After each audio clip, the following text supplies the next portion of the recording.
Assalamualaikum warahmatullahi taala wabarakatuh.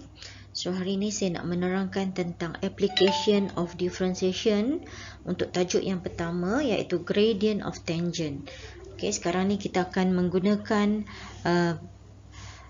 differentiation yang kita dah belajar untuk menyelesaikan masalah-masalah yang berkaitan dengan differentiation. So yang pertama adalah gradient of tangent. So dalam gradient of tangent, gradient tu adalah kecerunan. Ini adalah kecerunan bagi garisan tangent. Jadi bagaimanakah step-step dia?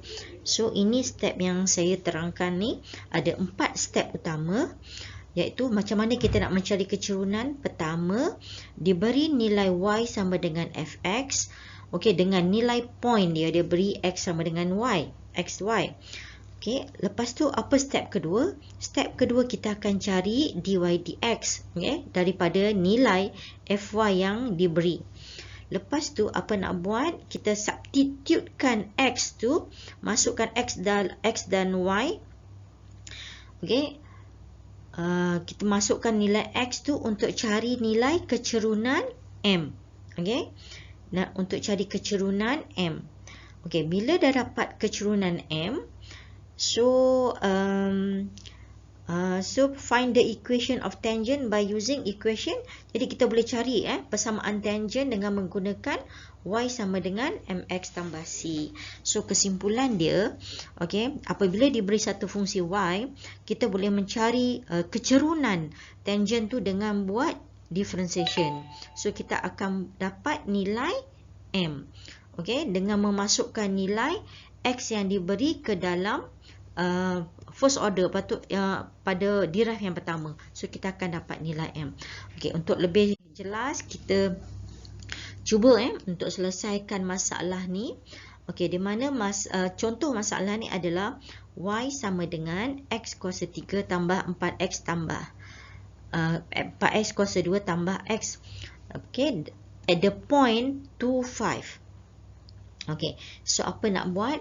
So ini adalah persamaan dalam soalan. Kita akan buat step pertama, buat dy dx. Ini dia buat dy dx.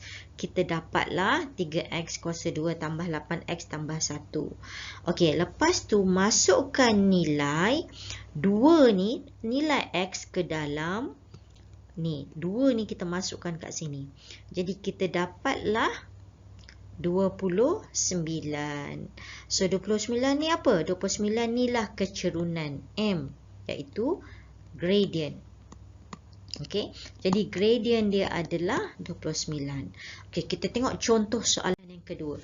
Contoh soalan yang kedua, okey, dia suruh determine the point where the gradient of the tangent of the curve. Okey, sekarang ni dia suruh cari pula point xy. Lepas tu dengan kecerunan diberi. Okey, dia beri y sama dengan 1 tolak 3x kuasa 2. Okey, dengan gradient dia adalah 6. Okey, jadi macam biasa kita akan buat pertama kita cari dy dx. Okey, dy dx kita dapat negatif 6x kan? Kita negatif 6x. Okey, lepas tu negatif 6x ni adalah sama dengan m.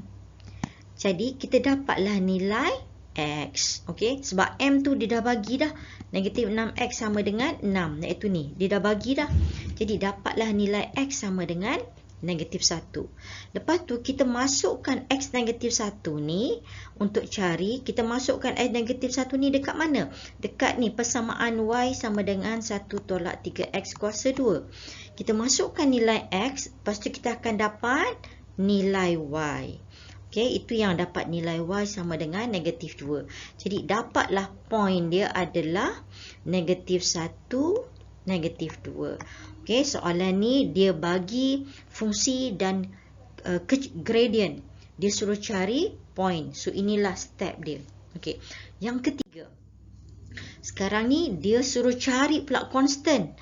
Dia suruh cari A dan B where A and B are constant given that gradient of the curve of the point 1, negative 2 is 2. Dia bagi point, dia bagi m. Okey, dia bagi point dia adalah 1, negatif 2. Dan dia bagi m sama dengan 2. Sekarang nak kena cari apakah nilai A dan B. Jadi daripada sini kita akan buat derive dy dx, kita dapat 2ax. Okey. 2ax ni adalah sama dengan m. Okey. Ni sama dengan m. 2ax sama dengan m. Okey, 2ax adalah sama dengan m. M kan tadi diberi sama dengan 2. Jadi x tu nak masuk mana? X tu kan dia bagi tadi ni 1. Masukkan nilai x1. So dapatlah nilai A sama dengan 1. Lepas tu kita masukkan persamaan ni tadi y sama dengan ax kuasa 2 tambah b. Okey, nilai y kita dah tahu. Y tu adalah negatif 2. Okey, negatif 2 ni. Lepas tu A kita dah tahu 1. Lepas tu X kita tahu 1. Of course kita boleh cari B. So B sama dengan negatif 3. Jadi dekat sini kita dapatlah nilai A sama dengan 1 dan B sama dengan negatif 3. Okey, begitulah 3 contoh soalan yang membabitkan gradient of tangent, iaitu dia bagi fungsi dan point, cari gradient. Dia cari fungsi dan gradient, cari point. Dan yang ketiga, dia bagi point dan gradient, lepas tu dia suruh cari nilai constant A dan B. Okey, itu saja 3 contoh soalan yang berkaitan dengan gradient of tangent. Sekian, terima kasih. Assalamualaikum warahmatullahi taala wabarakatuh.